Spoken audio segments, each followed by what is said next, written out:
Fala, meus amigos, sejam muito bem-vindos a mais um episódio do nosso podcast. É uma alegria ter vocês aqui no Canticado. Fala, meus amigos, espero que todos estejam bem. É uma alegria estar com vocês aqui novamente. E mais uma vez nós temos um convidado aqui super especial, Zé Barreto. Gostaria que você se apresentasse, falasse quem você é. Deixa aqui. Boa. Vai que é pra deixar o cara pega e faz tudo errado, né? Já começa com o pé esquerdo. Eu sou o Léo, tenho 24 anos. Eu sou pastor na Poema Taubaté, casado com a Raíssa, pai da Marjorie, recém-papai agora aí, maravilhosa.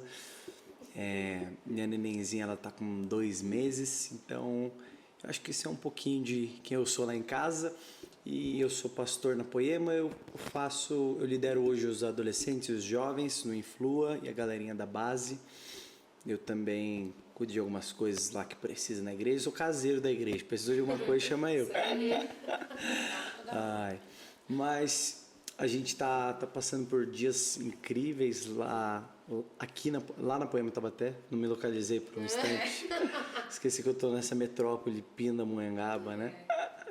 Mas a gente tá vivendo um tempo incrível. Eu acho que é isso aí. Isso é um pouquinho de que eu sou. Eu ministro louvor também. Graças a Deus a gente tem rodado aí com o Poema Music, tá sendo maravilhoso. Daqui a pouco vamos estar aqui em Pinda com o Poema Music, vai ser demais. Na Carral. E o que mais que eu faço? Eu também lidero a mídia lá em Taubaté, mas essa aí é uma das últimas coisas que eu tô fazendo ultimamente. A galera tem feito um trabalho incrível, já nem tô precisando de mim. Acho que é isso que... Quando você tá bem, é isso que acontece, né? Ninguém precisa de você mais, né? Verdade. É isso aí. A gente estava pensando em 1000 assuntos para falar, e aí eu comecei a me lembrar de quando eu te conheci. Eu falei, não, gente, eu preciso falar do Leonardo, menino. Que louco. Você chegou na igreja de que ano? Vai fazer uns 6 anos. 6 anos? Tava 2020, aqui, ó. 19? 18. 18? 19. 19, eu tinha 18 anos. Menininho. Jovem. Eu tava lembrando que todas as vezes que caía a minha escala, o Brisa acabava me colocando com você e eu odiava. Nossa, que bom, né, Léo? Que bom! Mas não é nada pessoal, gente. Não é nada pessoal. Não, colocava comigo você não gostava, mas não é pessoal, com certeza. Era mais porque, eu vou explicar. Eu tinha muita dificuldade com o estilo de música, que você tem muita facilidade, mas é por causa do seu lugar em Jesus mesmo. Você sempre cantava música muito alegre, tinha toda essa questão dessa comunicação direta, que são coisas que eu tenho aprendido com você, mas na época minha religiosidade gritava. Então, pra mim, era muito difícil, assim, entender esse seu comportamento. Eu lembro que às vezes também, gente, vou expor agora o Leonardo. Lá vem. Vou aproveitar, né? A gente tinha essa questão do flow, né? Que a gente subia sem saber o que seria. E eu vim muito regradinha, né? Aprendi que tinha que ensaiar. Se não ensaiasse, não cantava. E aí eu comecei a ter muita dificuldade de entender essa questão. Mas eu olhava pra você em contrapartida e eu via que você já estava alcançando lugares que pra mim eu nunca teria capacidade de alcançar. Só que com amor você foi me ensinando esse lugar. Todas as vezes que a gente ia ministrar, Jesus sempre mostrava pra mim que aquilo que você estava fazendo era a voz de Deus. Aleluia. Você tinha escutado a voz de Deus. E mesmo assim, eu achando que era muita responsabilidade algumas coisas, depois eu entendi que não era.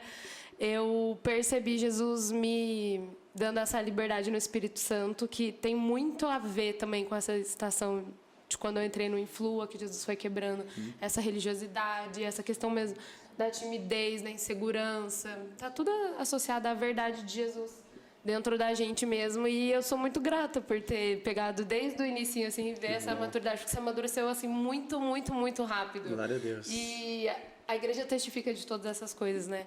Então, quando a gente escolheu você para vir para cá, foi muito intencional. Eu agradeço muito a Deus pela sua vida. Aleluia. Pela amizade, pela oportunidade de aprender com você. Tem que falar que hoje você tem até saudade de ministrar comigo. Né? Hoje eu tenho saudade, gente. Isso. Pelo amor de Deus. Precisa voltar para a escola. Para escala. Porque era uma escola para mim, né? Ai, meu Deus. E aí eu pensei em alguma pergunta aqui. Eu sempre percebi que você tem uma porção muito diferente. Eu acho que você não ministra igual a ninguém, você não canta igual a ninguém. E teve algum momento assim que você sentiu que haviam muitas expectativas da igreja sobre você? Porque tipo, você é caçulinha de uma família que tem muita representatividade assim, pro reino, tipo, pra igreja inteira. E eu fiquei pensando, nasceu num berço evangélico. Normalmente as pessoas têm um preconceitozinho assim de pensar, mas eu não tenho testemunho, não tenho muito o que falar. Você chegou a sentir essa pressão, assim, ou sentir que foi um peso ou não? Cara, tem uma leve pressão assim, mas é muito louco porque a maior parte da pressão vem de dentro de você mesmo, assim. Então, tipo, a galera fala, meu, e a pressão do pessoal, como você fala, cara, é de boa, essa parte é de boa mesmo. E aí muita coisa é Satanás que vai soprando na nossa orelha mesmo, e falando, nossa, mas olha, as pessoas têm uma expectativa. Tem nada, cara, tem nada. Até o pessoal tá preocupado cada um com a sua vida. Aí a gente fica, ai, mas estão tramando contra mim. Fala, ah, irmão, quem que tem tempo livre pra tramar contra você? Não tem não, mano. Mas quando hoje eu olho pra trás, eu falo, eu sentia, ai, nossa, mas eu tô numa pressão. E eu olho hoje, eu falo, cara, toda essa pressão que eu tinha, era eu mesmo que colocava, sabe? Tipo, eu tenho que ser tal coisa, eu tenho que ser de determinada maneira, eu tenho que corresponder de algum jeito. Então, eu sinto que vinha de dentro de mim essa pressão. E não muito da galera, né? Essa coisa até do...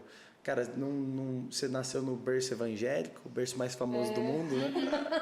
Você nasce no berço evangélico, aí, nossa, mas você tem que ser tal coisa. Cara, eu não senti isso, tanto que num determinado momento ali da minha vida, eu dei uma fugidinha bem de leve da igreja ali, foi ali que eu conheci até a minha esposa hoje. Sim. A gente começou a namorar, mas foi muito rápido, foi em 2017. Eu dei uma fugidinha da igreja e nessa eu já voltei.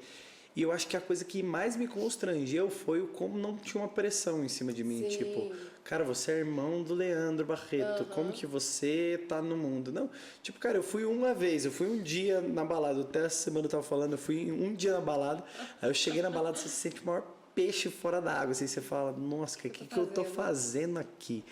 Aí nessa que eu cheguei, entrei na balada e como a Taubaté é pequena, cidade pequena, cara, daqui a pouco eu encontrei uns 3 irmãos desviados, aí já todo mundo uma cara de gol contra, né? Aí você até evita se cruzar assim, opa, tudo bem? Aí você fala, vim pregar ou tô na bagunça mesmo? Eu vim aqui te buscar, irmão. E aí, tipo assim, cara, eu fui. E eu lembro que um dia eu fui numa festa, assim, eu fiquei doidão, eu bebi bastante. E aí quando eu tava voltando, não dá nem pra imaginar, né? Não. Mas foi tipo assim, cara, aqueles 3 rolês que você deu errado na vida, esse foi um deles. E aí eu tô voltando desse rolê no sábado à noite e... Sabe aquele dia que você tá fazendo a coisa errada? E aí você tá fazendo a coisa errada, na hora errada, com as pessoas erradas. E aí quem que você encontra? O pessoal da igreja, sempre. Você vai dar aquela fugidinha, você saiu pra dar uns beijos num rapaz. Aí você chega lá, quem que tá no cinema? Todo o pessoal da igreja marcou de ir no cinema aquele dia, né? É muito louco. E aí eu tô voltando desse rolê, eu tava beldão, voltando a pé, daí eu tô cruzando uma praça de Taubaté lá, Santa Terezinha, na hora que eu tô cruzando, eu trombo toda a galera da igreja depois do culto. E aí na hora eu até falei, cara, eu fingi que tá tudo bem. Eu fui lá, falei com todo mundo, ninguém percebeu que eu tava bêbado. Aí nessa hora eu cheguei no meu discipulador na época, o Felipe, ele olhou pra mim e falou, você tá bêbado? Daí na hora você já sente, né? Daí eu fiquei até sóbrio na hora, assim, Passou. Tô. Aí eu, tô. Aí ele olhou pra mim e ele falou, te amo, viu, cara? Nossa, aquilo me quebrou demais. Tipo, ele não me falou mais nada. Ele falou, te amo, mano. E ele saiu andando. E eu voltei pra casa e eu falei, cara, ninguém me condenou. Todas as pessoas que me viram aquele dia falaram, cara, que saudade de você. E é muito louco isso, né? Se a igreja, ela condena, ela afasta. Mas agora, se a igreja ama, cara, chega um lugar que você olha e você fala, cara, deu tudo errado na minha vida. Qual o único lugar que eu ainda sou amado? É na igreja. Você frustrou um monte de gente, você fracassou com um monte de pessoas. Mas qual o lugar que, cara, eu vou lá, eu volto. Qual o único lugar da terra que as pessoas celebram que um desgraçado entrou lá? É só na igreja, mano. Se entra um desgraçado na sua casa, você fala, ô irmão, sai daqui. Mas entra um desgraçado na igreja, você fala, pô, que bênção que você chegou, né? Então essa pressão, eu acho que ela vinha muito mais de dentro do que de fora, sabe? Eu acho que é isso. Eu cheguei na igreja, na verdade, eu e meu irmão, né, nossa família, a gente conheceu a Poema em 2018. A gente chegou aqui em São Paulo, dia 1º de janeiro de 2018, em agosto a gente foi lá na Poema. E eu lembro muito de você lá, né, nessa época. Só que em 2019 já abriu aqui em Pinda, então eu não sei muito da história, não conheço muito. Então eu já ouvi muitos testemunhos do Lê, né, contando, enfim, a época e as coisas da vida dele. Mas eu queria saber de você, tipo assim, na época que, enfim, acontecia tudo na sua adolescência, na sua infância, como que era pra você, tipo, pro Léo, assim, o que que ele pensava, o que que ele vivia, as Legal. coisas que se passavam no coração dele durante todo esse período, assim, tudo Boa. acontecendo? Boa. Meu, eu sou, que nem vocês falaram, né? Eu sou o caçula, né? O último filho. E pensa que meus pais tiveram 4 filhos antes de mim e todos eles criaram sem ter Jesus como centro.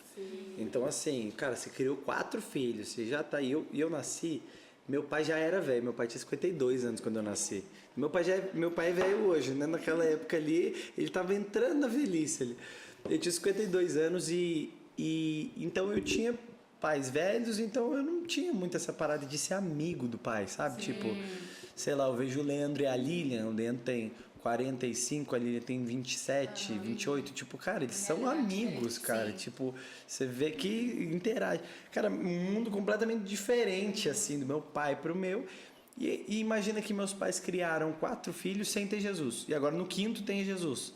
Então você não aprende as coisas da noite pro dia. Tipo, beleza, Jesus entrou na sua vida, ele mudou a sua vida, só que você ainda não sabe como que você tem que fazer. Então eles estavam aprendendo a ser cristão e eu nasci nessa época, logo que eles se converteram. Então, quando eu nasço, meus pais eles têm uma parada religiosa muito forte. Então eu lembro, cara, nossa, umas lembranças muito boas. Eu lembro que eu não assistia filme da Disney, mano. Até hoje eu não assisti Rei Leão. Nunca assisti também. Tá entendendo? Nunca assisti, nasci no berço evangélico. É nunca isso, eu assisti. sou evangélico, eu não posso assistir Rei Leão. Nunca. Nossa, cara, e aí vai ver, tem vários porquê, né? E aí eu lembro que eu tinha uma fantasia do Homem-Aranha, que eu tinha ganhado uma tia minha. Minha mãe me fez queimar aquela fantasia do Homem-Aranha. E ela meteu uma Cassiane e a gente ficou rodando fogo assim do Homem-Aranha ali, cantando a Cassiane, Deus aí na frente, abrindo caminho, quebrando todo o Homem-Aranha. E aí, mano, eu lembro que meus pais, eles eram muito religiosos, assim. Então, minha mãe, ela se converteu. Então, agora, esse meu filho aqui tem que ser bonzinho. Então, eu lembro que eu chegava pra falar várias coisas que eu passava, né? Tipo, sei lá, minha irmã brigava comigo. Eu chegava pra minha mãe e falava, ô mãe, a Larissa fez isso. Ela, filho, você tem que ser bonzinho. Paga o mal com o bem. E minha mãe, um doce. Minha mãe é daquele jeito, cara. Deus realmente transformou. Ela se tornou um doce. E aí ela falava, filho, seja bonzinho você, paga o mal com o bem, deixa os outros passar você pra trás. Aí você fala, tá bom, né? Você vai crescendo assim. Só que até um certo momento, beleza. Só que chega um certo momento que você não é bom. Só que eu fui ensinado que eu tinha que ser bom. E aí, nesse momento que eu não fui bom, e eu já não tinha meus pais como amigos próximos que eu posso abrir meu coração e tal, soma essas duas coisas. O que acontece? Cara, quando você falha, você faz o quê? Você esconde e você tenta parecer bom. Sim. Então, e foi muito louco, porque eu fui fazer o curso de noivos, isso foi em 2021, se não me engano, eu acho que foi. 2021, porque eu casei em 22. Quando eu tô fazendo curso de noivos, eu e a Raíssa, minha esposa, pais separados, várias lutas que ela passou na vida. Ela sempre teve muito trauma, assim. Ela, psicóloga, ela fala, cara, você tem que lidar com os traumas, né? Então ela sempre, eu tive esse trauma com meu pai, eu tive esse trauma com minha mãe, ela sempre falando. E aí ela virou pra mim um dia e falou, cara, parece que você não tem trauma, parece que você não tem problema. Eu falei, não sei, tipo assim, eu não via mesmo uns traumas, né? Aí eu fui um dia no curso de noivos, aí a Esté falou uma parada muito louca. Ela falou, cara, às vezes quem te causou, não importa quão boa foi sua criação, seus pais te causaram traumas. Não importa quão bom papais e mamães você vai ser da sua filha, você vai causar um trauma nela, eu vou causar um trauma nela. E a vida é sobre superar esses traumas, né? Então, eu me lembro que eu tinha esse trauma, né? Só que eu não sabia. E aí, Steph falando isso, ela falou, e às vezes quem te causou um trauma é quem você menos espera. E eu tinha alguns traumas causados pelo meu pai, porque meu pai sempre foi um cara muito sério, muito bravo e tal. E eu tinha algumas coisas, só que Deus já tinha tratado isso em mim. E na hora que ela falou isso, cara, virou uma chave na minha cabeça. Eu falei, cara, a minha mãe me causou um trauma. Aquele, seja bonzinho, paga o mal com o bem e tal. E numa boa intenção, minha mãe acabou me causando um trauma e eu só descobri no curso de noivos. Eu voltei pra casa aquele dia, comecei a chorar. Eu falei pra Raíssa, amor, eu tenho um trauma, cara. Eu tenho dificuldade de admitir meus erros e de... Cara, por quê? Porque eu sempre fui ensinado que eu tinha que ser bom, então eu tinha que mascarar quem eu era pra eu parecer bom. E eu falei, cara, eu comecei a chorar. Eu falei, cara, eu tenho um trauma. E a Raíssa olhando pra mim assim, Que bom! Você também tem um trauma! Não sou só eu que tenho trauma, que bom! E, mano, aí nessa, eu, voltando agora pra minha adolescência, eu desenvolvi isso, eu nunca tinha percebido, eu só fui perceber depois. E eu, cara, trauma de ter que ser bom, de ter que ser suficiente, de ter que agradar as pessoas o tempo todo. Então eu não gostava de frustrar as pessoas. Então até hoje eu lido com isso. Cara, se eu tenho que... A Carol tava falando antes da gente começar aqui dos feedbacks, né? Cara, pra mim é uma luta dar um feedback ruim pra alguém. Pra dar um feedback bom, cara, nossa, eu amo fazer isso, é maravilhoso. Mas agora o cara virar e falar, cara, foi meio ruim isso aqui que você fez. Cara, eu vou comendo pelas beiradas, assim, eu vou tipo... Eu tenho uma dificuldade de desagradar as pessoas. Porque eu sou muito agradável.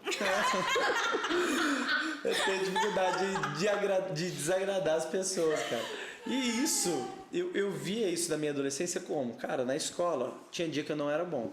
E aí eu chegava em casa, eu mentia. Então eu mentia, só que você começa pequeno, né? Tem um versículo que vai dizer, né? Um abismo chama outro abismo. Cara, você abre uma brecha, daqui a pouco essa brecha chama outra brecha, e daqui a pouco tem... Cada vez mais você está enfiado em alguma coisa, né? Então eu comecei a ver esses abismos e foram chamando, então de repente eu ficava com alguém e eu escondia isso. Então eu chegava na igreja eu era o filho do pastor, agradável, maravilhoso, perfeito.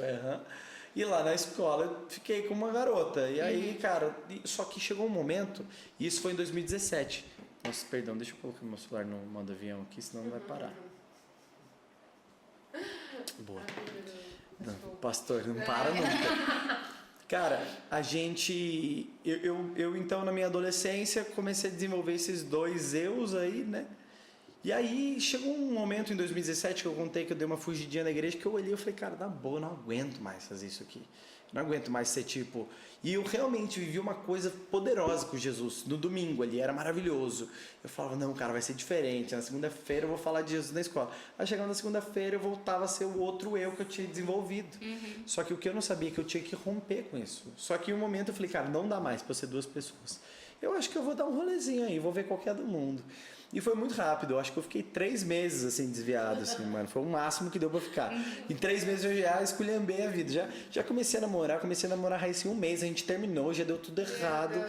E aí nessa hora eu já briguei com os meus amigos. Eu lembro que em 2017 eu briguei com todo mundo da sala. No começo do ano eu era o cara que era amigo de todo mundo. No final do ano eu já tinha brigado com todo mundo, estragado tudo. Eu falei, cara, realmente, eu acho que eu não sirvo pra estar desviado, né? E nesse momento, eu acho que foi o pior ponto, assim, na minha vida, que foi quando eu tava completamente frio, assim. Eu lembro que eu já não queria mais ir na igreja e tal, e a minha mãe chegou em mim e ela falou, filho, fiz sua inscrição pro Fire, né? Conferência da nossa igreja e tal. Daí eu falei, eu não vou. E a minha mãe, muito sábia, ela olhou pra ela e falou, não falei que você vai? Eu falei que eu fiz sua inscrição. Daí eu falei, tá. Eu fiquei... Aí foi umas 2 semanas antes do Fire, eu fiquei 2 semanas enfiado no quarto, deprê, zoado. E aí quando deu 2 semanas, eu olhei e falei, cara, eu acho que eu vou. E eu fui, cara, e naquele dia o Vilas estava ministrando. Cara, uma glória de Deus assim, absurda. E naquele dia Jesus começou a me reafirmar muita coisa na minha vida, no meu ministério. E eu falei, cara, eu acho que eu não sirvo pro mundo mesmo, não tem como não. E aí nesse ano eu decidi que eu ia firmar com força em Jesus.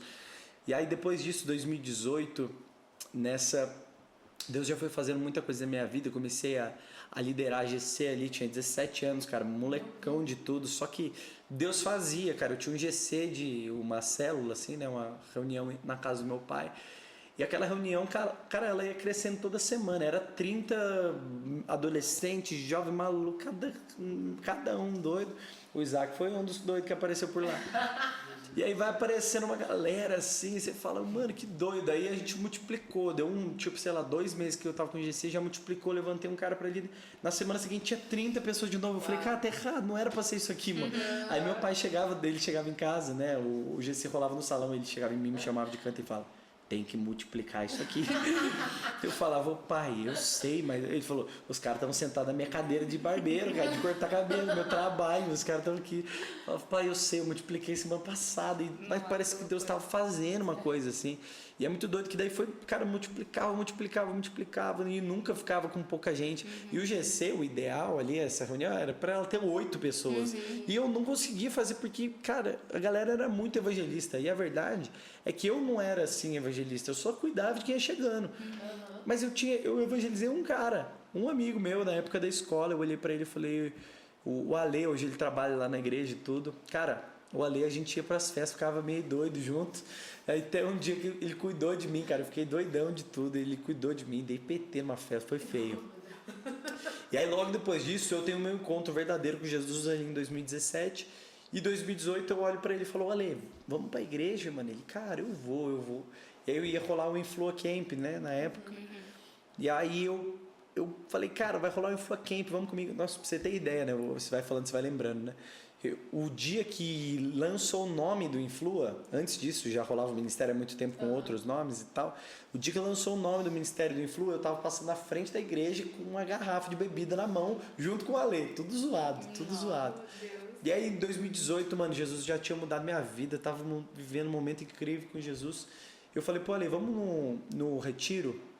Aí ele falou, cara, eu não vou. Eu falei, beleza. Nessa que ele não foi, ele foi para uma festa. E nessa festa ele ficou doido, ele deu PT. Ele chegou na porta da casa dele, não conseguiu nem entrar. Ele capotou na porta da casa dele, ficou passando mal. O pai dele pegou, arrastou ele para dentro, deu banho, cara. Quando eu volto do retiro, eu, mano, extasiado, retiro, glória de Deus, eu olhei. Ô, mano, minha vida tá acabando, cara. Eu falei, glória a Deus, mano, é Deus, tipo, fechando as portas pra você. É só Deus sua vida. E aí nessa ele veio pra igreja e começou a firmar com Jesus. Hoje é um padrinho de casamento, eu fui padrinho de casamento dele. Cara, casou com uma moça da igreja, se conheceram, se casaram. E aí você olha e você fala, cara, eu olho e falei, esse foi o cara que eu ganhei pra Jesus. A moça que eu ganhei pra Jesus foi minha esposa. Inteligente, né? Super estratégico. Mas a minha adolescência e a juventude, tipo assim, eu acho que esse foi o clímax, assim, sabe? Esse agente duplo que eu era, até Jesus fala, cara, não dá mais. Aí eu tentei ir pro mundo, aí o mundo olhou pra mim e falou, cara, eu não quero você, não dá, cara. Você tá estragado, mas você tem a marca da promessa, a gente não aceita quem tem essa marca aqui.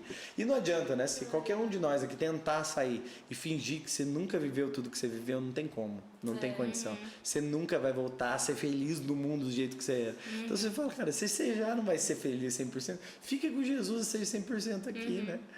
Então, esse foi um dos processos assim que rolou na adolescência. Deixa eu falar uma coisa. Eu achei muito legal você ter falado sobre essa questão do trauma, porque é uma coisa que a gente não vê que isso precisa... Assim? Assim ou assim? Assim. Tá. Ai, gente, Raul Gil, enfim. Mas... essa questão de reconhecer os traumas que a gente tem é uma coisa que a gente precisa ter se a gente quiser ir para Jesus. Às vezes a gente vive assim achando que Jesus vai aceitar a nossa máscara, aceitar nosso fingimento e aquilo que a gente pode oferecer. Mas a verdade é que Jesus quer a gente quebrado mesmo, destruído e que a gente é nosso coração destruído mesmo. E eu acho muito legal isso porque, cara, você voltou para Jesus. E voltar para Jesus é expor tudo aquilo que você passou, é Jesus curar as feridas da adolescência, Jesus mostrar quem você é. E você comentou, né, que no domingo você ia e tinha uma experiência com Jesus incrível, e na segunda voltava o rolê, destruído e tal. E hoje você é líder do Influa, do Ministério Influa. E eu queria que você falasse um pouco sobre essa dualidade, porque eu sei que é o que muitos adolescentes vivem hoje. Eu também participo do Ministério do Influa. Então, eu sei essa dificuldade dos adolescentes de, tipo, permanecer. Tipo assim, mano, levar esse fogo que eu tive no domingo, recebi de Jesus pro resto da minha semana, sabe? Tipo, não cair no meio da semana.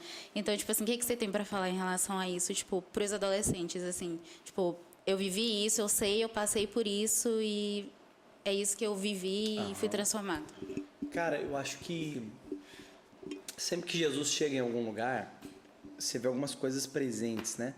Mas uma das grandes coisas presentes nesse lugar é o que? A radicalidade. Jesus era radical no que ele fazia. Então você vê radicalidade, você vê discipulado, você vê multidão, você vê uma multidão começa a seguir Jesus, você vê cura, você vê sinais acontecendo.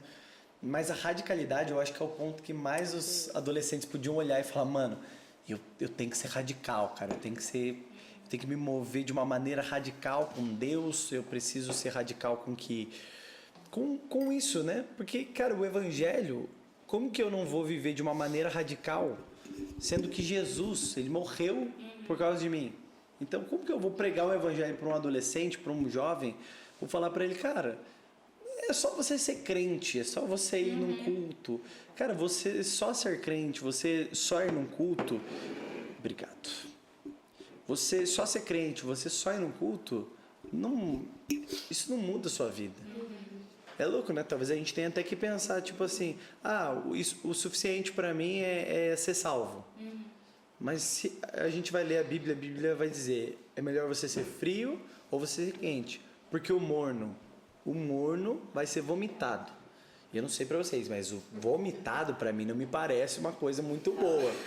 E aí como que alguém aceita? Eu aceito ser morno, eu aceito ser mais ou menos. Isso não é só para adolescente, né? Isso é para todo mundo. Mas na adolescência, principalmente, né? Porque é ali onde você tem as maiores propostas da vida. É ali onde você está num dos momentos mais definitivos da vida. É onde você está estudando, você está descobrindo o que você gosta, descobrindo o que você quer ser, o que você quer fazer da sua vida.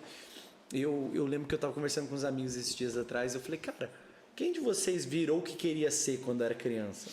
Deus, cara, eu não. Da outra, eu não. Eu falei, eu virei, Deus, cara. O que você queria ser? Eu falei, cara, eu sempre quis ser pastor, mano. Daí ele, sério, mano? Eu falei, sério. Até eles falaram, cara, não parece que às vezes a gente trata de uma maneira como, se você quer alguma coisa, você não pode falar que você quer, senão Deus não vai te dar. Eu falo, cara, que Deus é esse, cara, que é punitivo? Não, se você quer, não pode. Não, cara, se aquilo tem em seu coração, realmente, cara, ok. Mas agora, se Paulo vai dizer, se você almeja isso, grande obra que você almeja. Como que eu vou falar para um adolescente, cara, você quer ser pastor? O cara, quero. Fala, não queira isso. Só se você não quiser que Deus vai fazer. Você fala, cara, não é isso, mano. Mas, na boa, não é só sobre isso, né? Não é só sobre ser pastor. Não é a única carreira que existe para agradar a Deus. Tipo, cara, Deus pode usar quem for, da maneira que for, da maneira que quiser. Então, o que eu falo muito pra galera lá? Quanto mais radical a gente eu falo, cara, a verdade, eu acho que a principal coisa que essa é muito para os adolescentes. Você tem um tempo para cumprir algo. E esse tempo ele não volta mais. A oportunidade que você tem hoje, ela não volta mais. Satanás, ele não quer fazer você pecar. Ele quer fazer você perder seu tempo. Porque se você pecar, Deus te perdoa. Mas o tempo que você perdeu, ele não volta mais. Então o objetivo de Satanás não é te fazer pecar, é te fazer perder tempo. Vai perdendo tempo. O C.S. Lewis, ele escreveu um livro que é Cartas de um Diabo ao Seu Aprendiz. E desse livro ele fala, é o diabo ensinando um cara a ser aprendiz, né? Ensinando a como se tornar um diabo. E ele escreve para ele, fala, cara, o nosso objetivo não é tirar o cristão de dentro da igreja, é manter ele dentro da igreja, mas deixar ele frio, porque ali ele é inofensivo para nós. Cara, um cristão gelado, frio, ele é inofensivo. Então não é para ser um crente de domingo à noite. Cara, não é para você ser um crente de sábado. Mas quando eu vejo, eu falo, cara, vale a pena você gastar a sua vida, a sua juventude por Jesus. Eu gastei o último ano que eu tinha na escola falando de Jesus. Eu vi algumas pessoas recebendo Jesus. Eu vi algumas pessoas que... Eu ganhei o Alê para Jesus, eu ganhei a Rai para Jesus, a minha esposa. Eu lembro que eu via pessoas que eu sabia que era crente, mas estava no mesmo esquema que eu. Comecei a contar meu testemunho. E aí os caras, mano, cara, eu quero isso aí. Começava a ir no meu GC, uma galera da escola começou a ir. E tipo assim, cara, eu aproveitei de verdade o meu último ano. E hoje eu olho para trás e eu falo, cara, como eu queria ter vivido todos os anos daquela maneira. Porque o evangelho, Paulo vai dizer que não são palavras, a nossa pregação não consistiu em palavras de persuasão de sabedoria, mas a nossa pregação consistiu em demonstração do poder de Deus. Então não tem a ver com palavras de persuasão, não tem a ver com eu falar e as pessoas falam, nossa, como ele fala bonito, né? Uma coisa do tipo assim, mas tem a ver com o quê? Cara, tem a ver com demonstração de poder de Deus. Isso muda a vida. E cara, olha que louco, uma experiência que a gente teve até, Carol, que estava fazendo louvor. Eu estava dentro da igreja, no culto dos jovens, que está rolando simultâneo, né? O culto dos jovens e dos adolescentes. E eu estava no culto dos jovens e eu saí. Na hora que eu entro no meio do louvor, no culto dos adolescentes, a Carol que estava fazendo louvor. Na hora que eu entro assim, parece que tinha uma atmosfera diferente. Parece que eu comecei a flutuar, assim. E só adolescente, só gente menos de 18. Só a Carol que tinha mais... Né? Só a Carol que tinha um pouquinho mais de 18 ali. Tinha uns 19, aproximadamente. Isso, ali. 19. Aí na hora que eu entro, cara, uma glória de Deus, assim. E a Carol ministrando louvor. E antes da gente ir pro culto, a gente foi se reunir para orar, toda a equipe que serve. Aí eu falei, cara, estejam dispostos a fazer uma coisa diferente. Faz alguma coisa diferente. no louvor, na pregação, no ofertório, cara, não faz a mesma coisa. Na hora que eu entro lá, tá aquela atmosfera, eu vejo 5 adolescentes, assim, 5 meninas, e elas estavam pulando e batendo palmas, assim, glória a Deus, glória a Deus. E a Carol torando lá no louvor. Eu falei, nossa, que é isso, né? Eu fui ver o que tinha acontecido. Eu cheguei lá, falei, o que tá acontecendo aqui? Aí as meninas, esse menino, tinha um moleque pulando lá delas. Esse menino aqui, ele tava com dor no tornozelo, ele não conseguia ficar em pé. E aí a gente orou por ele acabou de ser curado. Eu falei, cara, é um adolescente falando isso pra mim, cara. Eu falei, meu Deus do céu, essa molecada tá estragada, cara. Deus já tá estragando eles na infância, na adolescência. E aí nessa hora eu olhei pra Carol, assim, a Carol tava ministrando louvor da Carol. Gente, eu tô sentindo que todo mundo devia ajoelhar agora. Eu falei, lá vem a Carol, mano, nada a ver. Eu falei, nada a ver, mano. E eu pensando, ixi, Leonardo tá olhando. O que as pessoas vão pensar de mim? Eu paro com isso aí. Aí nessa hora eu ajoelhei assim, e aí eu comecei a orar. De repente eu comecei a escutar um choro no meio aqui. De repente outro choro aqui. De repente 2 adolescentes se abraçaram, capotaram no meio da galera. Assim, e a glória de Deus começou a vir. Eu falei, cara, era exatamente isso que precisava. E é louco, né? Quando você obedece a Deus, ou é 8 ou é 80. Ou a galera vai falar, cara, você viajou ali. Ou a galera vai olhar e falar, cara, você ouviu Deus certinho. E é por isso que a gente tem que estar sensível e ser ousado, né? Ser ousado, você pode ser certeiro, mas você pode ser certeiramente errado também, né? Mas, cara, era exatamente o que precisava. E aí nessa hora eu vi o cara que ia fazer oferta, pegando o microfone, ele ia fazer oferta, daí eu já saí pulando, os adolescentes quase capotando. Ele falou, cara, não é isso, não. Vamos continuar aqui. Daí ele falou, tá bom. Aí eu peguei o microfone e a gente continuou cantando mais um tempo. E, cara, foi um mover muito forte. Os adolescentes começaram a chapar e, nossa, glória de Deus tomando. E aí nessa, os líderes, eles saíram orando pelos adolescentes. E sem eu ter falado nada. Eles sentiram e eles foram no feeling, na ousadia de novo. Meu, e a glória de Deus ali, a gente já não teve nem pregação. Quando eu tava saindo de casa, eu ia pegar o iPad que tava com a pregação, Deus falou, não levo. Eu falei, o que vai rolar? E aí, na hora que começou a rolar, eu comecei a entender. Deus foi trazendo clareza. E o mesmo Espírito que testificou com a Carol, testificou comigo. O ambiente tava rolando ali. Mano, e você vendo adolescente, cara, já fazia 2 horas que tava rolando o culto. Eles ajoelhados, chorando, mão erguidas. Cara, uma glória de Deus assim. E aí, nessa hora, eu chamei uma outra adolescente, eu entreguei uma palavra pra ela, entreguei o microfone na mão dela, eu falei, cara, eu acho que você devia orar por cura. Ela falou, demorou. Cara, ela orou. Mais 3 pessoas foram curadas. E ela tinha sido a moça que tinha orado pelo primeiro cara que tinha sido curado. Eu não sabia disso. E aí ela foi curada, cara, é doido. E aí ela foi curada. E naquele dia, eu entreguei uma palavra pra eles que Deus tinha falado comigo. Saul, ele governa sobre Israel.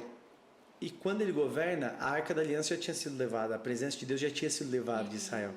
Tinha sido levada em Eli, eu até ministrei isso domingo na igreja, né? Mas tinha uma aplicação diferente para os adolescentes. E, então, quando Saul assume, a Arca da Aliança tinha sido levada, ela é até devolvida para Israel, mas ela fica lá na casa de Obed-Edom, de Abinadab. Ela fica na casa dele e ela não volta para o centro de Israel. Isso fala do quê? A presença, ela se torna mais uma das coisas da sua vida. Ela não é a principal coisa da sua vida.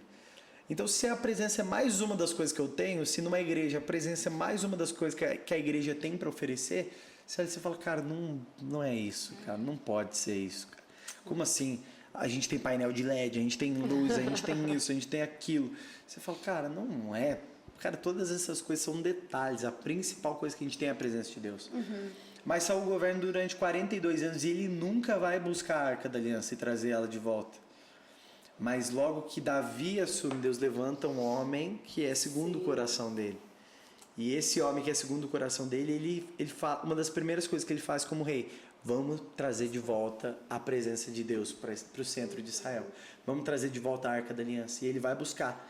Só que o que é curioso, Davi, quando ele é ungido rei, provavelmente ele era um adolescente. Provavelmente ele era um adolescente. Quando ele recebe uma unção, talvez ele nem vai fazer aquela unção nem vai ser usada naquele momento.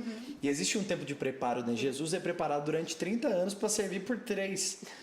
Cara, João Batista é preparado praticamente a vida inteira para servir durante pouco tempo no ministério.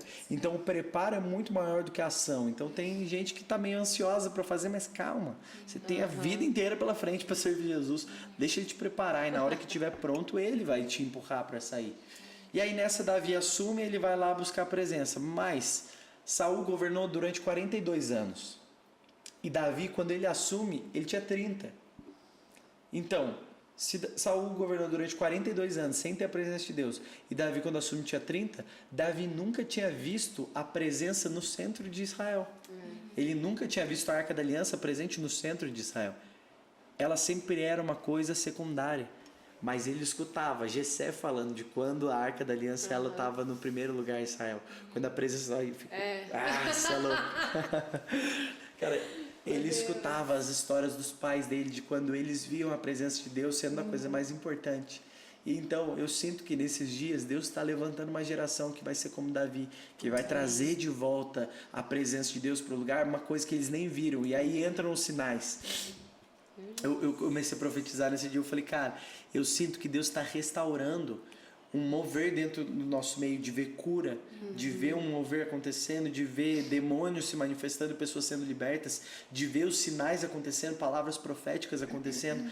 E aí Davi, ele olha e fala, cara, eu não vivi. Eu falei, quem aqui? Eu perguntei lá no culto, falei, quem aqui já viu uma cura? Cara, sei lá, 2 pessoas levantaram a mão. Eu falei, mas quem aqui já ouviu um testemunho do seu pai e da sua mãe, que eles viram cura? Cara, 80% levantou a mão na hora que eles ergueram a mão. Eu falei, vocês não viram, mas Deus vai usar essa geração para trazer de volta a presença para o primeiro lugar. E ela vai operar tudo, e ela vai trazer cura, ela vai trazer... E de verdade, o que eu chapo, eu acho maravilhoso ver alguém ser curado na igreja. Mas mais maravilhoso do que isso é eu ver alguém sendo curado dentro da escola. É ver alguém sendo curado. Olha esse testemunho que doido. Eu estava jantando com um casal na segunda-feira, e aí esse casal estava me contando um testemunho de cura, que o cara foi curado do olho. A gente foi num evento um dia, e esse cara estava conhecendo Jesus ainda, e ele tinha um problema que a córnea dele ia afinando, e ele ia passar por uma cirurgia, e ele ia colocar um anel na córnea dele para segurar o avanço da doença. Ele não restauraria nada, mas ele segura o avanço da doença. E ele estava com a cirurgia marcada. E de repente a gente vai nesse evento, Famintos por Deus, que rolou aqui em Taubaté, lá em Taubaté. E aí nessa ele chega lá e o Judá Bertelli só para pregar. É o Judá Bertelli, na hora que ele sobe, ele vai começar ele. Calma aí.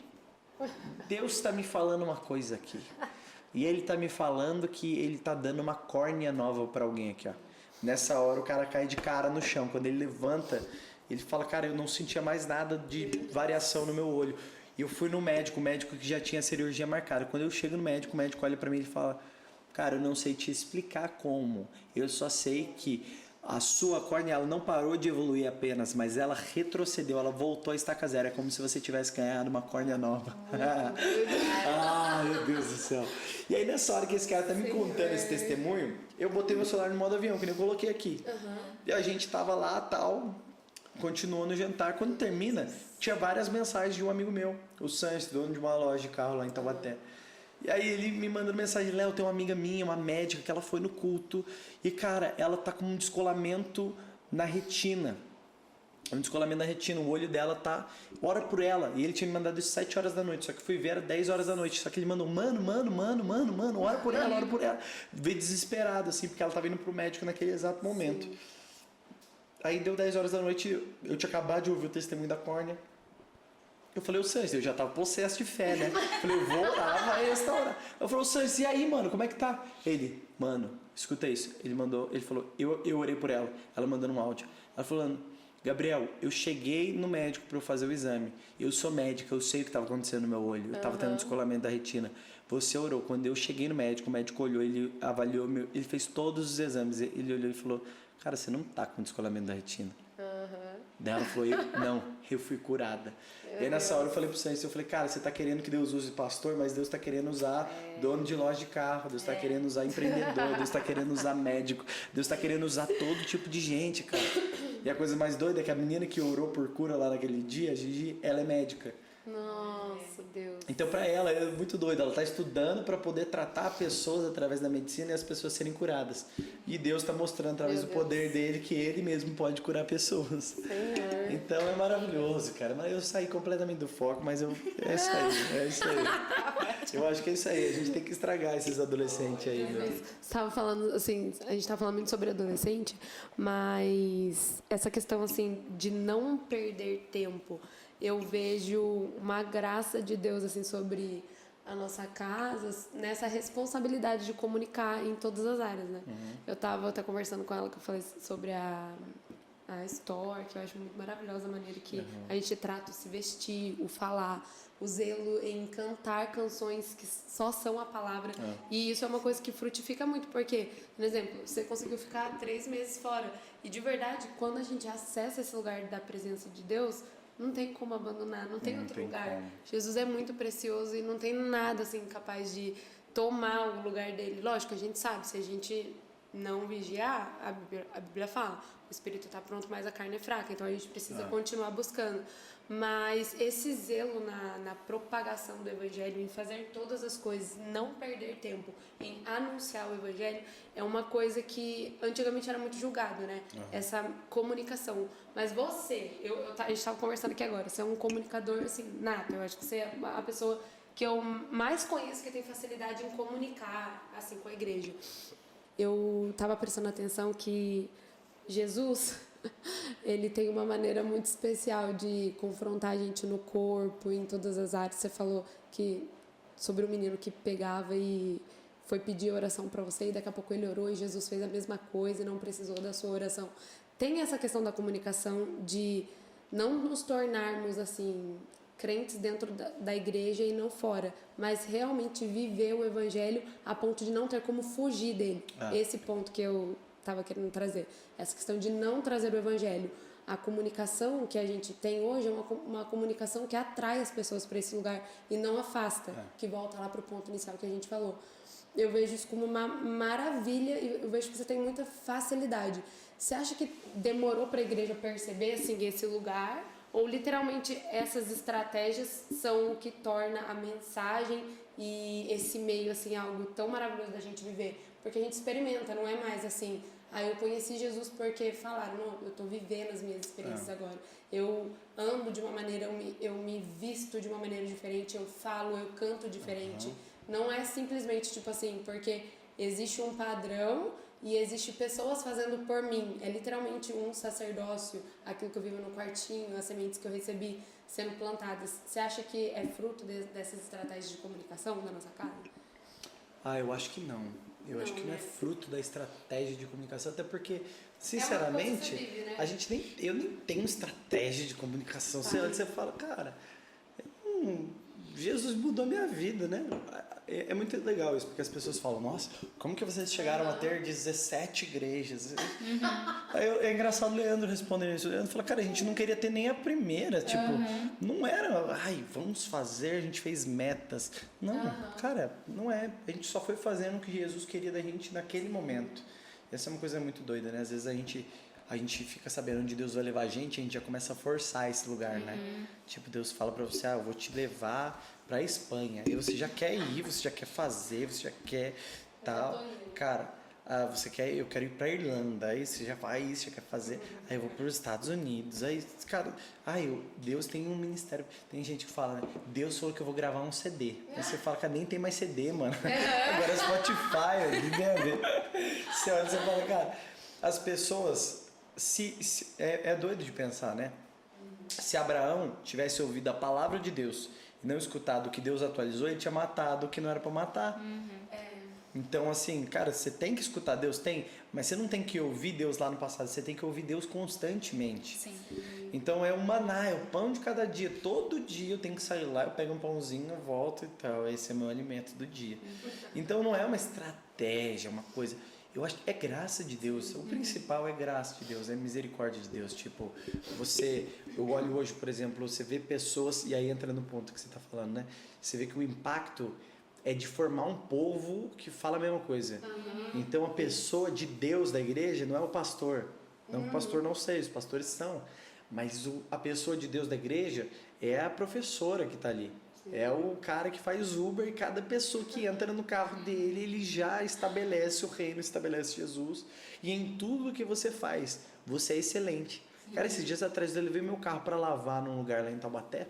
Daqui a pouco eu entro num lugar assim, ó. Cara, o lugar onde você vai lavar o carro normalmente é meio zoado assim e tal. Tipo, é um lugar aberto que o cara tem lá, botou uma telha e lava carro lá.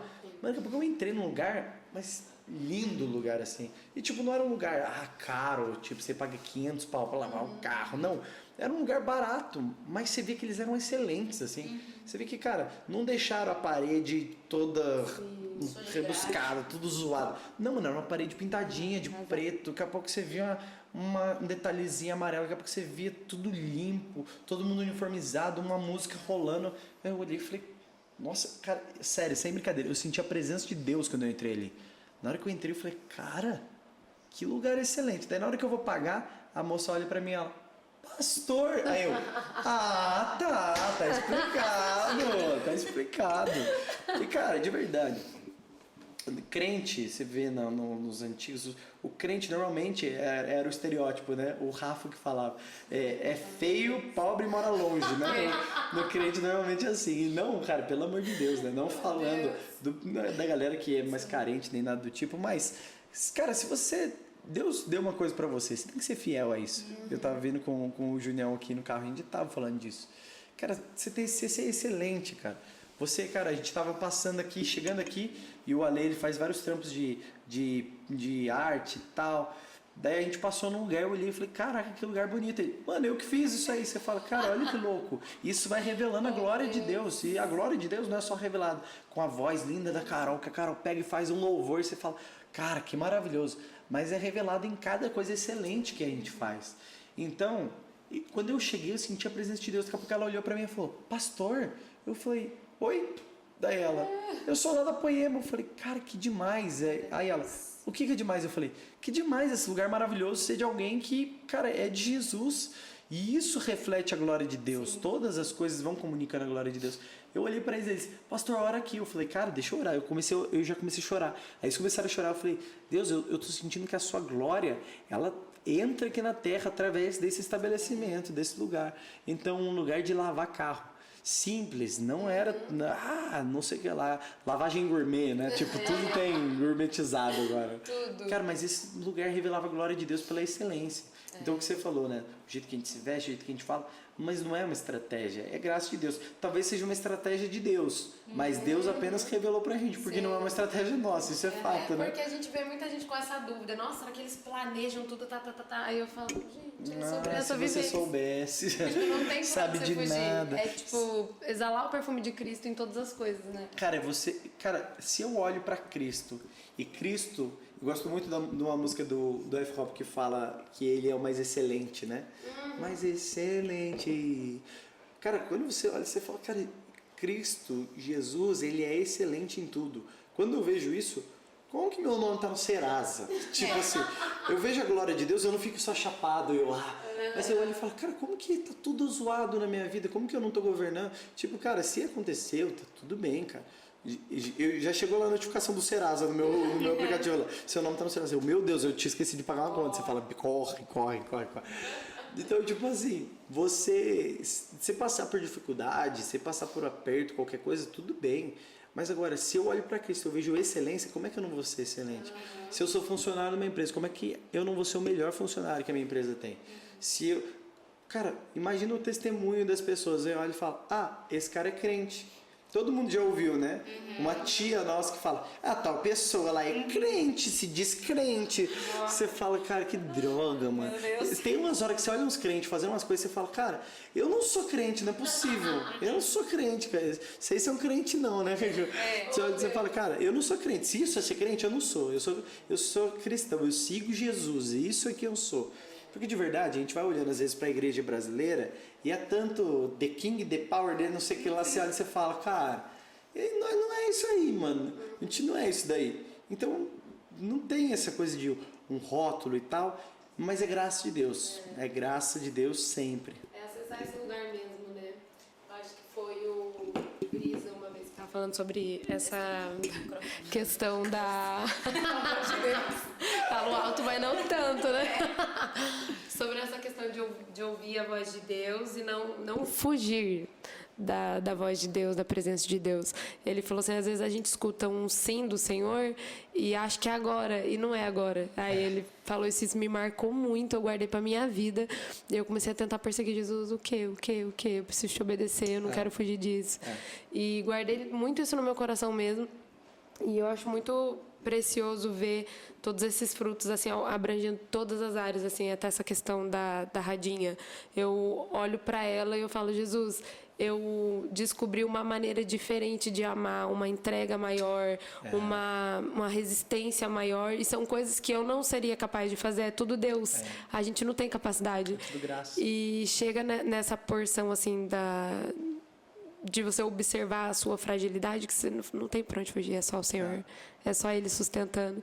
E com essa questão da maternidade, eu observei Jesus me ensinando muitas coisas assim preciosas, e uma das maneiras que Jesus me confrontou muito foi que Ele queria que eu amasse a igreja com o mesmo amor que eu amo a Radassa. E eu falei, Jesus, eu vou amar, eu vou me dedicar mais, eu vou me entregar mais. E você vive isso. Eu acho que esse período de fazer muitas coisas coloca você numa situação assim, nossa, eu faço bastante coisa, mas você consegue conciliar sem perder o seu tempo com Deus. Eu acho isso muito maravilhoso, assim. Você quer falar um pouquinho sobre essa questão da família, de conciliar o tempo? Cara, é muito doido, né? Porque você entende quem seus pais eram pra você só depois que você tem um filho, né? Cara, tipo, hoje eu olho, eu tendo que abrir mão de alguma coisa por causa da minha filha, eu falo, nossa, cara, meus pais abriram mão de tanta coisa pra me criar, pra... Eu falo, cara, putz, como que eu não valorizei mais, cara, que raiva.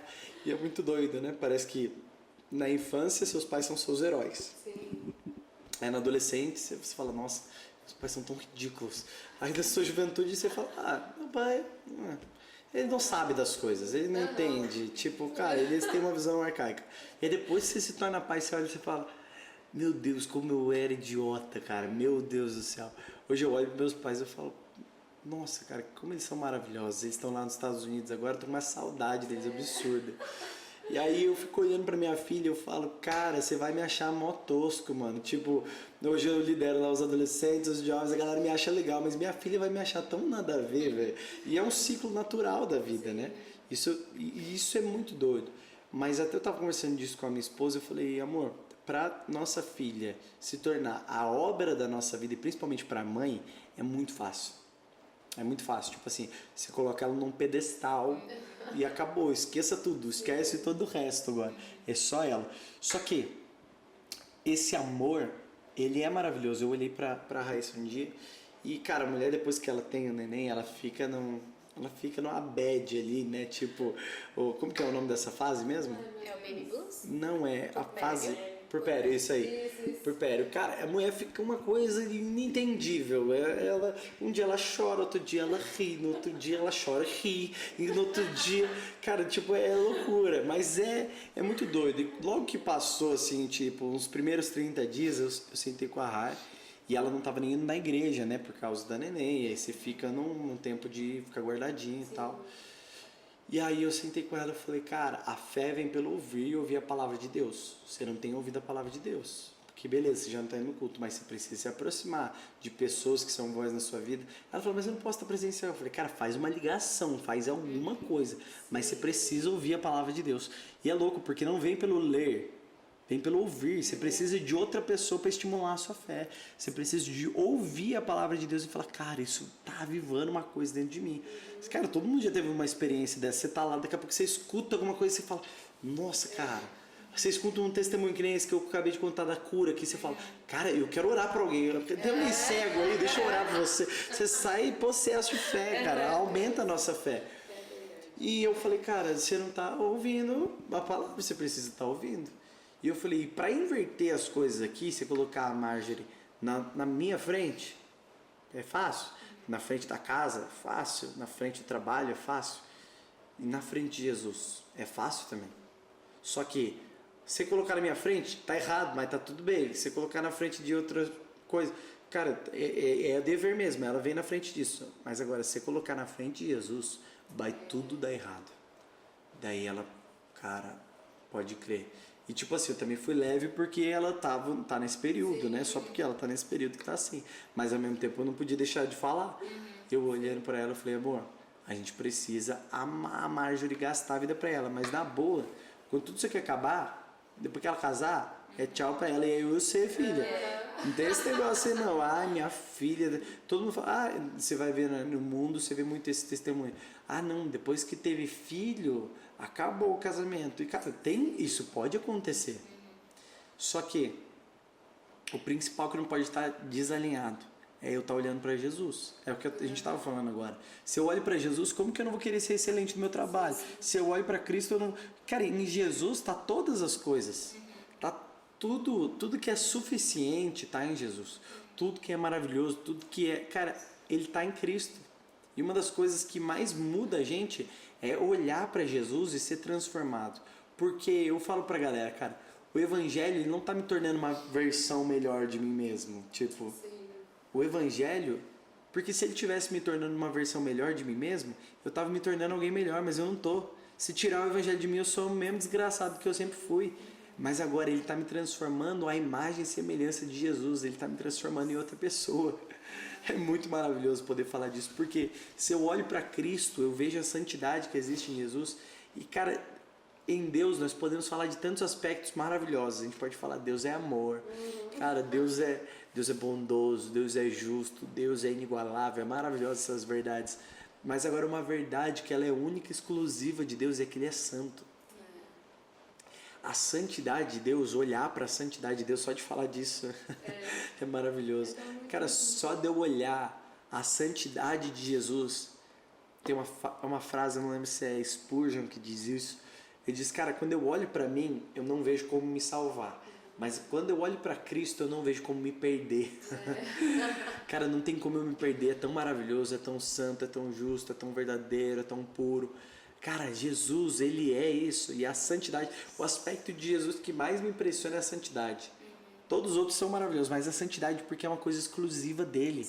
Os anjos olham para Deus no trono, então 24 horas por dia, 7 dias por semana, eles dizem santo, santo. Eles podiam dizer amoroso, bondoso, justo, mas eles olham, eles falam santo, santo, porque é um aspecto exclusivo de Deus. Então, cara, você pode encontrar bondade fora de Deus? Você pode encontrar caridade fora de Deus? Você pode. Se encontrar, cara, alguém que é ateu, mas o cara doa dinheiro. Esse cara é um cara caridoso, você está vendo caridade fora de Deus. Mas agora, alguém santo, não existe alguém que consiga ser santo sem Deus. Porque santidade não é ausência de pecado. Isso a gente pode chamar de outra coisa, pode chamar de justiça. Uma justiça própria pode resultar nisso. Mas agora, santidade não é falta de pecado. Santidade é excesso de Cristo, é excesso de Deus. Quando eu estou com Deus, eu começo a me parecer com Ele. E a característica dele é o quê? Ele é santo. Então, os meus caminhos começam a mudar. A santidade começa a afetar a minha vida. E alguém olha para mim e fala, nossa, Esther, como você está diferente. Nossa, Carol, como você está diferente. Mas não é porque alguma coisa mudou em mim, no Léo, porque o Léo ele continua sendo perdido. Até o dia que Cristo vier, eu vou ser esse cara. Mas eu luto com isso, eu luto com a minha carne, eu luto porque no meu espírito existe uma coisa que já está acontecendo. Dentro de mim existe um vazio do tamanho de Deus. Dentro de mim existe um clamor pela eternidade, porque na eternidade eu vou viver João 17,3. Conhecer a Ti, o único Deus verdadeiro, e a Jesus Cristo a quem enviaste. A vida eterna não é cheguei no céu, tô no Pix, não vou mais pro inferno, amém, glória a Deus. A vida eterna é eu eternamente poder conhecer a Deus, porque à medida que eu não conheço de Deus, ela é infinitamente maior do que a que eu já conheço. Então eu sempre posso conhecer mais, eu sempre posso desvendar uma coisa nova, uma face dele que eu não conhecia. Então isso, olhar para Jesus muda a nossa vida. E muda em todas as áreas. Então você quer ser uma esposa melhor, você quer ser um pai melhor, você quer ser um pastor melhor, você quer ser um trabalhador melhor. Porque cara, Jesus, ele é maravilhoso e ele mudou minha vida. E a única coisa que eu posso fazer é caminhar nos caminhos dele, é andar como ele andou, é viver assim. Enfim, acho que é isso. Incrível. Eu queria falar um pouco sobre essa questão da excelência, né, que você estava comentando. Eu acho incrível, assim, porque desde que eu entrei na Poema, eu acessei esse lugar de cultura mesmo que vocês têm, de ser excelente. E aí, quando eu entrei, eu ouvi muito sobre essa questão de ser a cópia de Jesus em todas as áreas da sociedade, né? Então, aonde você está atuando, você precisa falar de Jesus e se parecer com Jesus. E talvez essa pergunta seja um pouco pessoal, uma curiosidade minha. Tá. Vou usar esse espaço aqui para perguntar, mas eu acho a mídia e como a nossa igreja se posiciona nas redes sociais de uma forma incrível. Para mim é uma referência enorme. Na nossa igreja, a Bia também participa, então é uma referência muito grande para a gente. E eu queria saber como vocês construíram isso, tipo, a comunicação na internet, como vocês são excelentes, que dá para ver a excelência de vocês no Instagram, nos vídeos, na Poema Story, enfim, todo esse contexto. E eu queria que você cessasse essa dúvida e me ensinasse um pouquinho. Vai que eu aprendo e a gente coloca alguma coisa. Bia anota. Então, tipo assim, qualquer coisa que você falar, a gente tá anotando. Cara, eu acho que tem algumas coisas que ao longo da caminhada a gente foi estabelecendo, né? No louvor a gente estabeleceu 3 pilares, né? O pilar ministerial, o pilar técnico e o pilar espiritual. Então sempre você tem que estar num alinhamento ali, né? No louvor, no caso. Ministerialmente, cara, compromisso de escala, de ensaio, de tirar as músicas e tal. E aí o compromisso técnico, cara, você mandar bem no seu instrumento, se você canta, você cantar bem, você tirar tudo certinho e tal, você ter um bom instrumento. E aí o pilar espiritual é a sua vida com Deus. Você sempre tem que olhar e falar, cara, como é que eu tô nos 3 pilares? E esses 3 pilares a gente usa no louvor, mas a verdade é que ele serve para qualquer ministério da vida. Cara, na mídia, cara, como é que você vai tirar uma foto? Pô, ministerialmente, como é que você tá? Você cumpre as escalas? Você vai certinho? Você faz tudo? E aí o segundo ponto é técnico. Cara, como é que sai suas fotos? Será que você tira a foto bem? Você acerta o foco? Você acerta o ISO? Você acerta, tipo, tudo certinho. E espiritual, porque o problema, principalmente na mídia, é quando a gente começa a pensar que não é um ministério espiritual, mas é. Cara, um dia a gente tava falando com o líder da foto e ele olhou pra mim com os olhos cheios de lágrimas, assim, ele falou pra mim, Léo, pra mim a foto é a oportunidade que eu tenho de capturar um momento de encontro do noivo e da noiva. Eu falei, nossa, prega isso aí, cara, maravilhoso. Eu falei, cara, se o líder da foto não olhar, eu tô aqui com o Ale Júnior, ele é o líder da decoração. Cara, se ele não olhar e falar, cara, eu tenho que gerar o ambiente, cara, tentar traduzir o céu pra terra num ambiente, tipo, a pessoa entrar aqui, ela já entender na alma, no corpo, nos olhos, aqui o que o espírito tá querendo fazer aqui. Você consegue transportar alguém para esse lugar através da arte. E, cara, mídia é isso, você conseguir transmitir para as pessoas. Cara, por que a gente faz uma mídia e a gente investe super na mídia? Não é para a igreja, para a Poema ser a maior igreja do mundo. Eu vou olhar, volta na questão da excelência, né? Cara, eu olho e falo, pô, se tem a balada, ela tem o melhor marketing da cidade, você fala, cara, calma aí. A quantidade de gente... Ontem eu fui tomar um café numa cafeteria lá em Taubaté. E aí eu tava no café com um cara, de repente o Espírito Santo chegou, comecei a orar por ele, botei a mão na cabeça dele no meio da cafeteria, assim, uma cafeteria pequena, tinha umas 5 mesas, assim, ó. Então todo mundo tava até ouvindo o que a gente tava falando, né? Tava nem aí. E aí já comecei a orar e tal. E aí terminou, na hora que eu vou pagar ali, a moça no caixa lá, ela fala, você é da Poema? Eu falei, sou. Ela falou, você é pastor? Eu falei, sou. Daí ela falou, eu tenho 20 anos. Eu falei, nossa, eu tenho 24. Ela, sério? Eu falei, nossa, eu tô tão acabado assim. Senhor. Daí ela, não, cara, eu vejo a mídia da igreja de vocês, eu acho muito legal. Aí eu falei, cara, olha que louco, a mídia já tá fazendo um trabalho evangelístico. Teve um cara um dia que chegou lá e ele falou pra mim, ele falou, cara, eu falei, você chegou aqui como? Ele, cara, eu vi no Instagram, eu vim. Eu falei, cara, que louco, né? Tipo, um evangelismo é uma expansão do nosso púlpito. Então, a gente vê, principalmente na mídia, eu acho que a gente tem que cumprir os 5 ministérios de Efésios, né?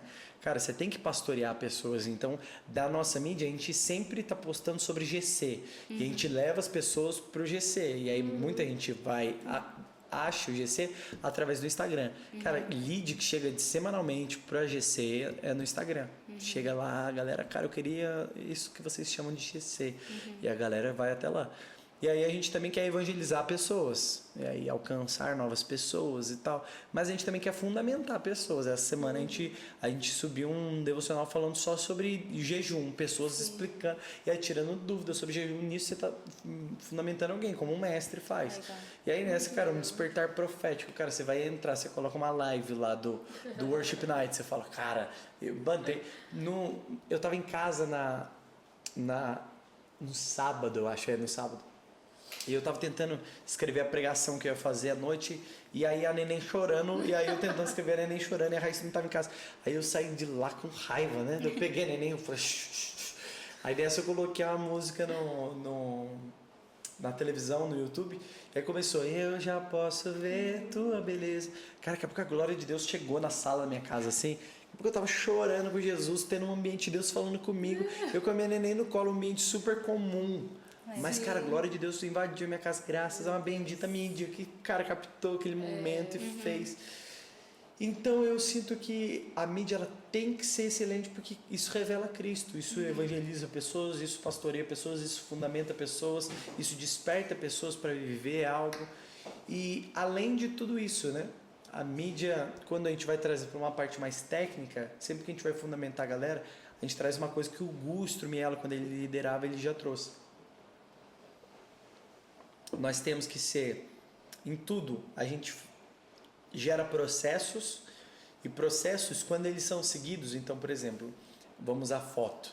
A pessoa chega na igreja e já tem que fazer foto, aí sempre dava errado. Por quê? Porque não tinha processo estabelecido. Vamos estabelecer processo para não falhar mais? Ok, então a galera chega ali na igreja, ele pega a câmera numa gaveta que tem lá na igreja e ele tem a chave. Ele chega lá, abre, pega a câmera, tira foto. Tirou a foto, ele já tem que editar ali na igreja mesmo. Edita ali na igreja mesmo, ele já sobe num drive ali no dia mesmo. E depois que ele fizer tudo isso, ele dá um check, guarda todas as coisas na gaveta e fecha, acabou. Cara, aí a gente começou a ver, poxa, tá tendo uma falha aqui. A falha tá na onde? Poxa, a galera tá perdendo a chave. Então, beleza, vamos deixar a chave na igreja. Beleza, a galera esqueceu, levou embora o cartão. Então, tá bom, é proibido levar o cartão embora. Tem que editar tudo na igreja. Então, coisa simples, você vai estabelecendo processos. Então, primeiro ponto, processo gera excelência. Excelência é quando todos os processos são seguidos e tá dando tudo certo. Se tá dando alguma coisa errada, você não fala, ai que droga, tudo dá errado. Aí você senta e você fala assim, cara, onde tá dando errado? Pô, é esse ponto aqui? Fechou, vamos consertar esse ponto aqui. Então você vai estabelecendo esses processos para isso não dar errado. E aí o último ponto é sucessão, porque ninguém é eterno em ministério nenhum. Cara, na foto ninguém é eterno. Na decoração ninguém é eterno. Cara, em qualquer coisa que você for fazer, eu lidero hoje os jovens. Eu não sou eterno, ó. Eu ministro louvor, eu tenho a sensação de que eu vou ministrar até o resto da minha vida, eu vou ministrar louvor.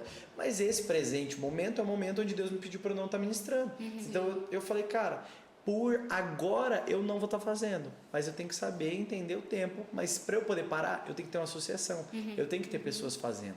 Então, sempre gerando uma coisa que não dependa de você.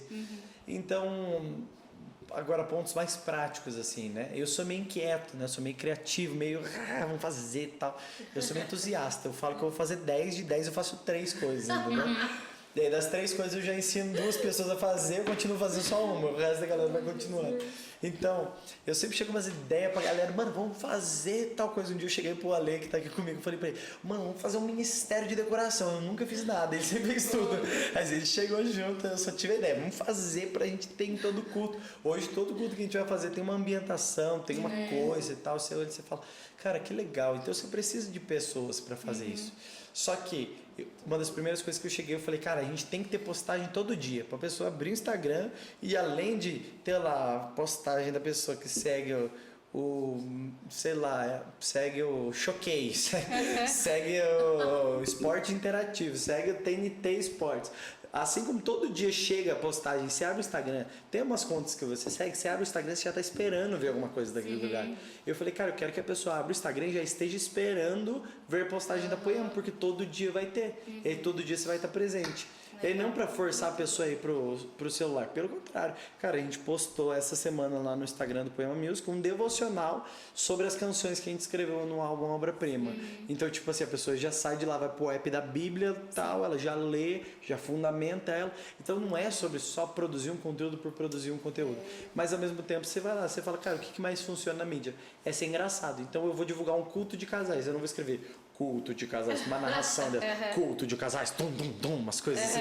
Não, você vai fazer o que, cara? Você bota o casal numa discussão do dia a dia. Aí você tá assistindo e você fala, nossa, cara. Aí você já lembra do seu marido, você já lembra do seu esposo, você já vai e envia o story pra ele. Aí nessa alcança mais gente. Então, nessa intenção a gente vai trazendo tudo. E o principal é saber que não depende de você. Hoje a gente tem uma equipe lá em Taubaté gigantesca, mais de 100 pessoas que servem na mídia.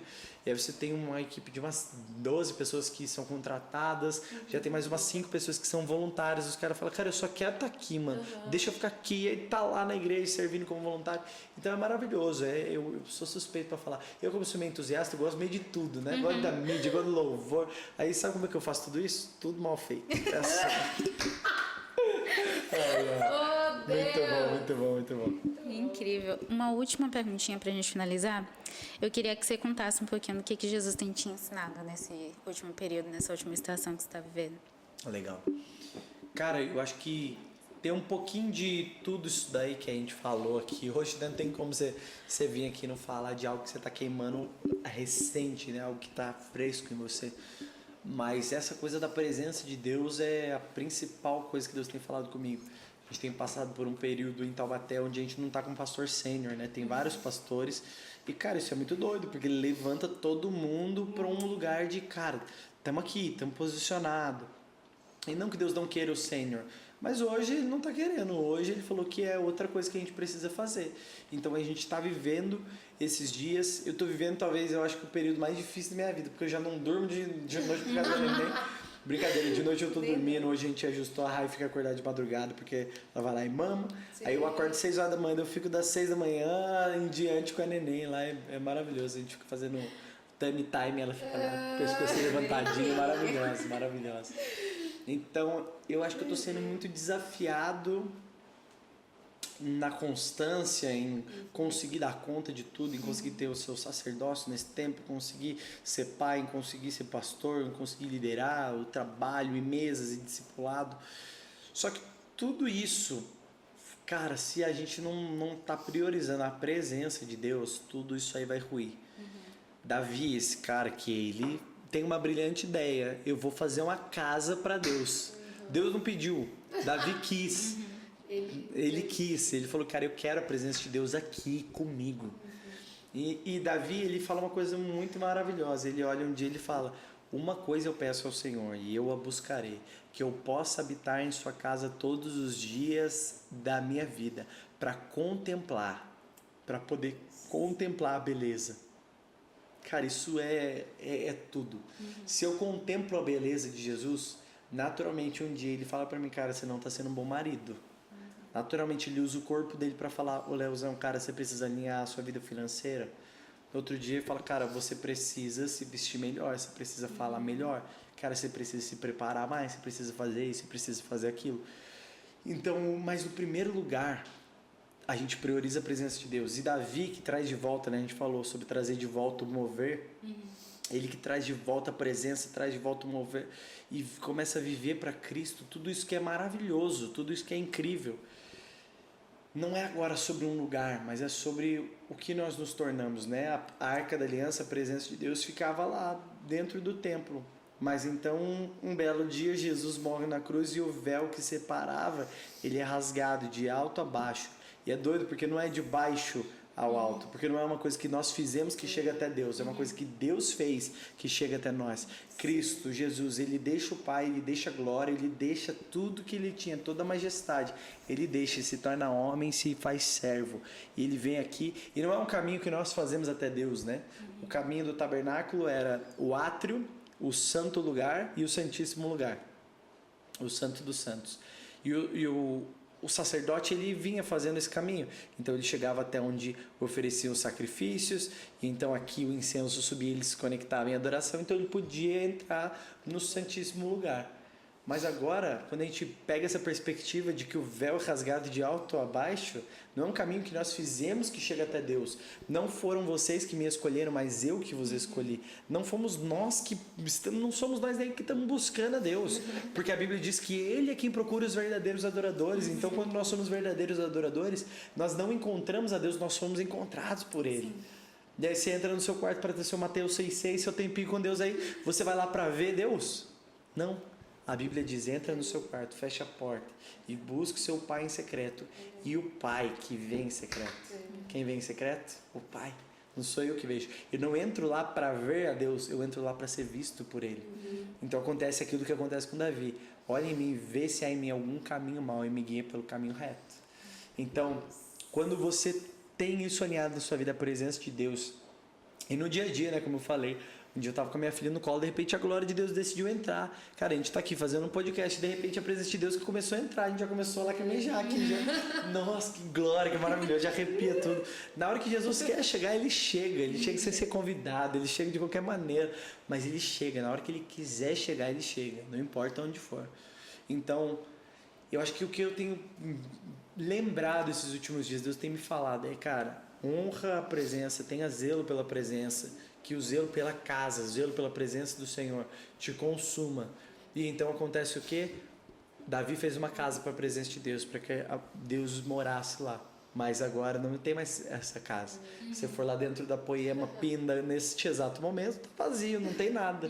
Se eu for nesse exato momento lá em Taubaté, tem uma equipe trabalhando lá e é só, não tem nada. Porque não é mais sobre um lugar, mas é sobre o que nós nos tornamos. Nós nos tornamos esse lugar. Então agora não é mais um tabernáculo onde tem uma arca da aliança lá, mas agora é sobre um corpo.